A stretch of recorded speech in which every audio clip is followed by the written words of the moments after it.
말씀은 사도행전 28장 1절에서 6절까지의 말씀입니다. 사도행전 28장 1절에서 6절까지의 말씀 제가 읽어드리도록 하겠습니다. 우리가 구조된 후에 안즉 그 섬은 멜리데라 하더라. 비가 오고 날이 참해 원주민들이 우리에게 특별한 동정을 하여 불을 피워 우리를 다 영접하더라. 바울이 나무 한 묶음을 거두어 불에 넣으니 뜨거움으로 말미암아 독사가 나와 그 손을 물고 있는지라. 원주민들이 이 짐승이 그 손에 매달려 있음을 보고 서로 말하되 진실로 이 사람은 살인한 자로다. 바다에서는 구조를 받았으나 공의가 그를 살지 못하게 함이로다 하더니 바울이 그 짐승을 불에 떨어 버림에 조금도 상함이 없더라. 그들은 그가 붙든지 혹은 갑자기 쓰러져 죽을 줄로 기다렸다가 오래 기다려도 그에게 아무 이상이 없음을 보고 돌이켜 생각하여 말하되 그를 신이라 하더라. 아멘. 오늘 이 말씀을 중심으로 해서 그 어디나 하늘나라 라는 제목으로 함께 말씀을 나누려고 합니다. 자, 276명의 사람들을 태우고 가던 이 알렉산드라호는 파손을 당했습니다. 사람들은 배에서 떨어져 나온 이 널조각과 물건들을 의지하여서 파도에 둥둥 떠밀려서 어느 한 섬에 도착을 하게 됩니다. 저는 어제 이것을 가리켜서 널판지 구원이라 라고 설교를 했습니다. 여러분 기억나십니까? 하나님은 여러분 모든 수단, 모든 방법을 동원해서 구원하시는 분이에요. 하나님은 구원의 주권자입니다. 자, 결국 하나님의 말씀대로 276명의 사람들은 한 사람도 빠짐이 없이 한 사람도 죽지 않고 한 섬에 도착하게 된 것입니다. 바로 멜리데라는 섬에 도착한 것입니다. 여러분 이것은 바울의 예언의 성취이기도 하죠. 우리가 읽진 않았지만 사도행전 27장 26절에 보면 뭐라 써요? 그런즉 우리가 반드시 한 섬에 걸리리라 하더라 이렇게 예언을 했습니다. 근데 그 섬이 바로 어디냐? 멜리데 섬이었던 것입니다. 오늘 본문 1절을 보시죠. 1절 봅시다. 우리가 구조된 후에 안즉 그 섬은 멜리데라 하더라. 아멘. 자, 사람들은 멜리데라는 섬에 걸렸습니다. 그러나 그들이 이 성을 알고 이 섬이 여기 멜리데가 있구나 이거 알고 온 것이 아닙니다. 자, 구조된 후에 봤더니 얘기를 들어보니 이 섬이 멜리데라는 섬이었던 것이죠. 이것은 무엇을 가리킵니까? 이 상황이 이 사람들이 이 섬에 온 것이 어떤 인간적인 계획이라든지 인간적인 의도에 의해서 갔던 것이 아니라는 것을 보여주는 것이죠. 오직 하나님에 의해서 이리로 저리로 둥둥 떠밀리다 보니까 여기까지 온 것입니다. 바로 그걸 얘기하는 거죠. 사랑하는 여러분, 어쩌면 우리 교회가 가는 방향도 이와 같다고 말할 수 있겠습니다. 여러분, 우리 교회가 어디로 갑니까? 지금 어디로 흘러가고 있습니까? 모릅니다. 그저 하나님에 의해 둥둥 떠갈 뿐이에요. 지금도 널조각 같은 거 하나를 이렇게 붙잡고 떠밀려 가고 있는 분들이 계시리라 생각됩니다. 저도 그렇고요. 그것이 하나님에 의해 둥둥 떠다니는 테바라는 테바호입니다. 저는 여러분들을 응원한단 말이죠. 저 역시 이런 널판지 하나에 몸을 맡긴 채 응원을 합니다. 우리 서로가 서로를 위해서 무언가 특별한 것을 해줄 수는 없을지 모르겠습니다. 아니 다 함께 떠다니는 신세에, 그쵸? 다 함께 널판지 하나 붙잡고 떠다니는 신세에 뭘 해줄 수 있답니까? 그러나 우리 서로가 그렇게 서로를 응원해 줬으면 좋겠어요. 힘내라고, 잘 걸어가라고. 자, 다시 본문으로 돌아와서 그런데 이 멜리데라는 섬에서 이야기가 참으로 황당하단 말이에요. 아니 갑자기 왜 이런 이야기가 나오지? 이런 생각이 드는. 자, 로마를 향해서 잘 가던 바울에게 왜 이런 일이 일어났는지 황당하단 말입니다. 여러분 그 이야기가 매우 구체적이기 때문에 일종의 TMI 같단 말이죠. 별로 의미도 없는 이야기 같은데 자세히도 기록이 되어 있단 말이에요. 그러니까 TMI죠. Too much information. 자, 그 이야기가 어떤 이야기입니까? 2절을 보면은 비가 오고 날이 차면서 원주민들이 이 길을 잃어버린 276명의 사람들을 환영한다는 이야기가 나옵니다. 그래서 따뜻하게 불을 피워 주는 것이죠. 자, 사람들이 추웠다고 했어요. 왜냐하면 지금 이 계절이 초겨울이기 때문입니다. 제가 전에 이 설교를 할 때 이 지중해 지역은 겨울에는 항해를 하기 어렵다고 했어요. 파도가 높아서. 그래서 이 배가 어떻게 합니까? 알렉산드리아 호가 쉴 수 있도록 항구로 가요. 항구로. 그 항구로 가다가 광풍을 만난 거예요. 유라굴로랑 광풍을 만난 거잖아요. 그런 지금 초겨울이에요. 매우 춥죠. 그래서 이제 불을 탁 피워주니까 276명의 사람들이 그 불을 쬐면서 몸을 녹였던 것입니다.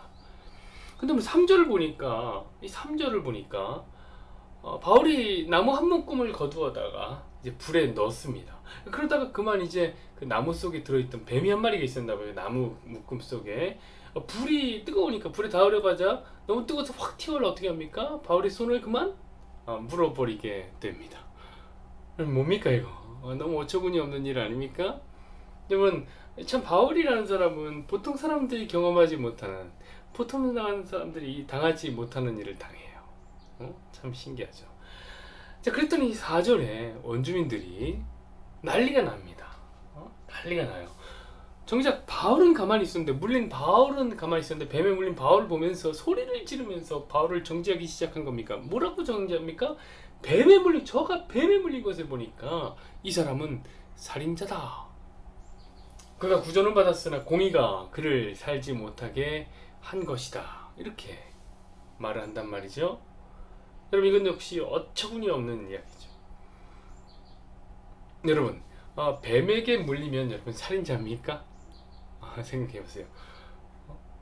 여러분, 뱀을 잡다가 물려 죽은 수없이 많은 땅꾼들이요, 땅에서 통곡을 하며 울 일입니다. 뱀에게 물리면 살인자다? 말도 안 되죠.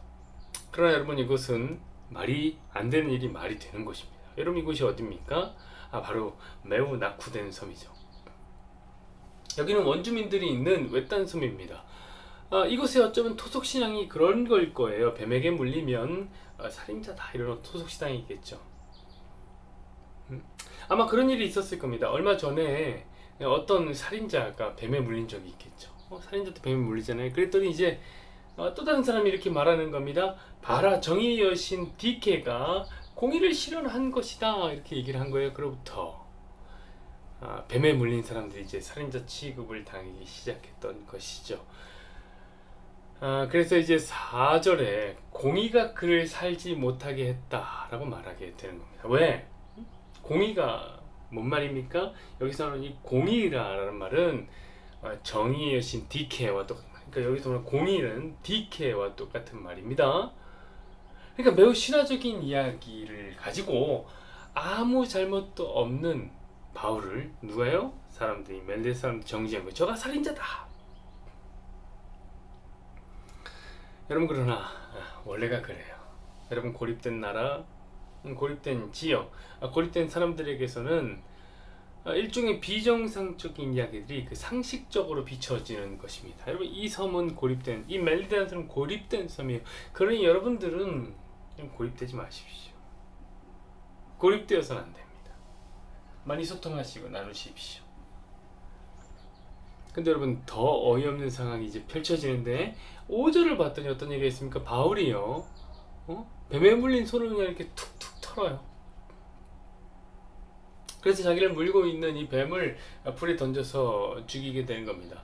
자, 그거 아무 상관없는 표정으로 그 일을 하는 거예요. 툭툭 던지는. 완전 상남자죠. 근데 6절을 봤더니 주변에 있는 사람들이 더 난리예요. 이제 뭐 앞으로 여기가 부을 것이다 뭐 시작해서 바울이 쓰러져 죽을 것처럼 호들갑을 떨기 시작합니다. 그런데 여러분, 오랫동안 기다려도 바울이 멀쩡한 거예요. 그래서 이 멜리데 원주민들이 바울을 신으로 추앙하기 시작합니다. 와, 저거 뱀에 물렸는데 죽지 않아? 신이다. 매우 어처구니 없는 이야기. 그것이 바로 오늘의 이야기죠.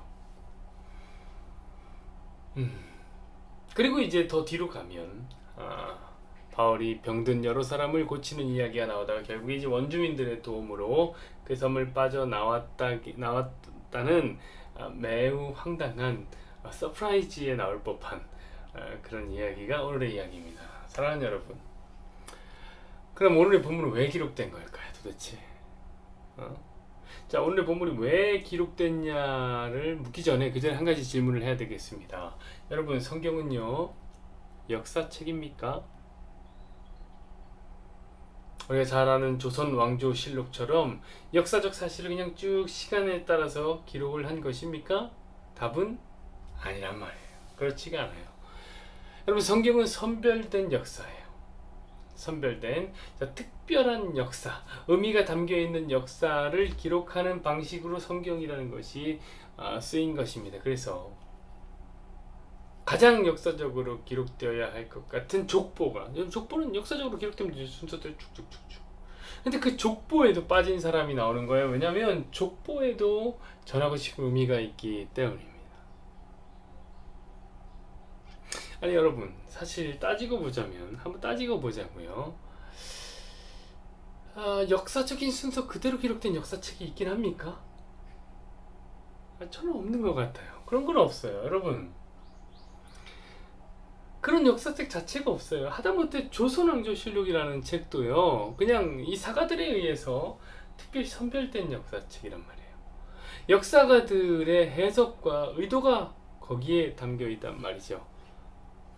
그럼 오늘 바울의 이 멜리데 섬의 이야기는 도대체 왜 필요한 걸까요? 여러분, 이것도 당연히 필요하니까 적어놓지 않았겠습니까? 도대체 이 밑도 끝도 없는 이 뱀의 이야기는 또 왜 있는 것일까요? 자, 그냥 그런 사건이 있다, 뱀에 물린 사건이 있었다, 이런 어떤 극사실주의에 입각해서 그냥 기록해 놓는 겁니까? 저는 아니라고 생각해요. 만약 그렇게 사도행전이 있는 그대로 순서대로 쓰였다면 아마 28장으로 끝나지는 않았을 겁니다. 오늘 28장이 마지막 장인데 훨씬 더 길게 쓰여졌을 거예요. 왜냐? 그럼 바울의 전도 여행에는 별의별 사건들이 다 있었을 것이 아닙니까? 그런데 이 사건들이, 별의별 사건들 중에서 선별된 것이 오늘 나온 것이죠. 자, 그럼 왜 이 멜리데 섬의 이 이야기가 삽입이 된 것일까요? 이런 걸 알아야 돼요. 그럼 왜냐면 이 이야기가 바로 사도행전이 말하고 싶은 결론이기 때문에 그렇습니다. 28장이 마지막 장이죠. 결론을 내리는 거예요. 여러분, 사도행전이 말하고 싶은 것은 무엇입니까? 주의 복음이 예루살렘과 사마리아 온 유대와 땅끝까지 거쳐서 이제 이르게 될 것이라는 이 복음의 편만함, 복음의 확장성을 말하고 싶은 것이 바로 사도행전입니다. 그래서 사도행전의 주인공이 바울처럼 느껴지는 거예요. 바울이 아니지만 바울처럼 느껴지는 거예요. 바울의 분량이 많잖아요. 바울이 주인공 같죠? 자주 나오고. 왜냐면 이 바울이 이방인의 사도이기 때문입니다. 어떠한 전도, 이방인 전도를 위해서 특화된 인물이 누구냐면 바로 바울이라는 인물이에요. 근데 우리가 이제 27장, 우리 28장에 있고 있는데 27장 되면 이 작은 오해와 착각을 하게 된단 말입니다. 그게 뭐냐? 그 착각이 그 오해가 뭐냐? 바울의 인생 목표가 로마에서 복음을 전하는 것이라는 착각이에요. 물론 어느 한편으로는 맞단 말이죠. 자, 바울은 로마에서 복음을 전해야 해요. 하나님이 바울은 로마에서 서야 될 것이다, 이렇게 얘기하시나요? 그러나 그것이 바울의 목표가 전부는 아니라는 사실입니다. 바울의 목표는 이방의 복음을 전하는 거예요. 야, 로마요? 그래서 가는 거예요. 왜냐하면 로마는 이방의 가장 대표적인 도시이기 때문에 거리 가는 것이죠. 그러니까 당연히 이곳 멜리데처럼 고립된 섬 지역에도 복음은 전해져야 한다는 사실이 주어지는 것이죠. 하나님이 보내신 곳이라면 전도자는 그곳이 어디든 예수 이름을 들고 들어가서 예수님이 하신 것처럼 복음을 전하는 것입니다. 자, 그러면 복음이 들어간 그곳에 그곳에는 어떤 역사가 이루어집니까? 그 섬에는 어떤 역사가 일어납니까? 예, 우리가 알고 있다시피 천국이 그곳에 임하게 됩니다.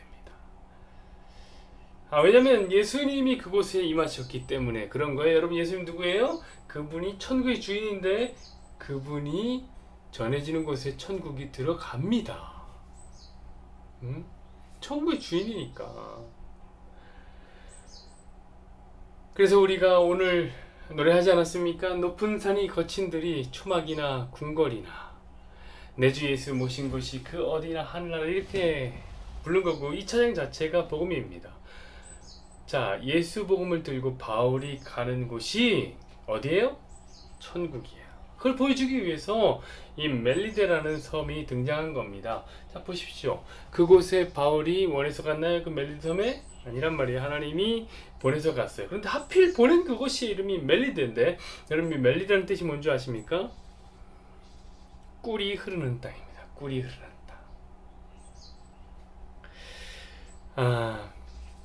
뭐 이 섬에서 양봉을 했을 수도 있겠죠. 그러나 여러분, 가만히 잘 생각을 해보시죠. 이것의 어떤 기능적인 역할이 아니라 그 의미가 무엇인가를 한번 살펴보세요. 꿀이 흐르는 땅.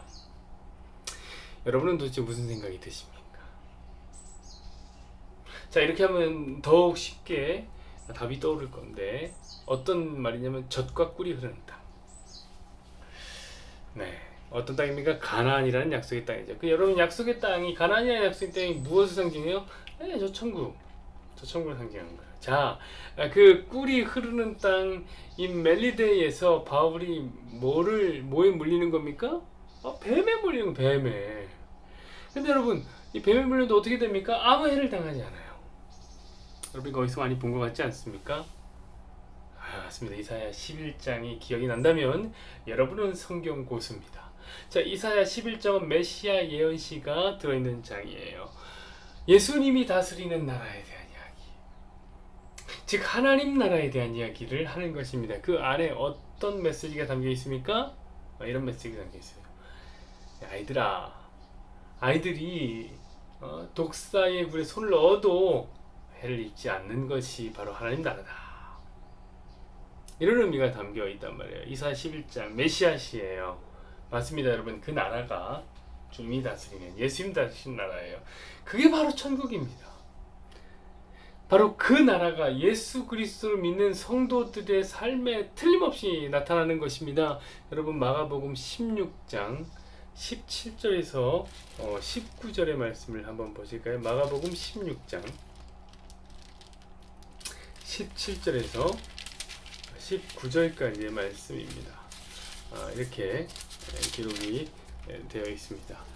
믿는 자에게는 이런 표적이 따르리니 곧 그들이 내 이름으로 귀신을 쫓아내며 새 방언을 말하며 뱀을 집어올리며 무슨 독을 마실지라도 해를 받지 아니하며 병든 사람에게 손을 얹은즉 나으리라 하시니라. 아멘. 여러분, 그렇죠? 독을 마셔도 해를 당하지 않는다. 누구에게? 믿는 자에게, 성도에게 그런 일이 생긴다는 거예요. 여러분, 믿는 자에게 천국이 임한다는 것을 보여주는 말씀이 아닙니까? 천국은 어린아이가 독사의 굴에 손을 넣어도 아무런 해를 입지 않는 곳이니까. 자, 19절에 예수님의 말씀을 마치시고 바로 하늘로 올라가시지 않습니까? 그쵸? 19절에 보면 주 예수께서 말씀을 마치신 후에 하늘로 올려지사 하나님 우편에 앉으시니라. 아멘. 자, 예수님 말씀 마치시고 그리고 하늘로 올라가신단 말이에요.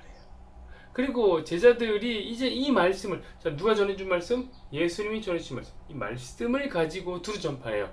여러분, 이 말씀이 뭡니까?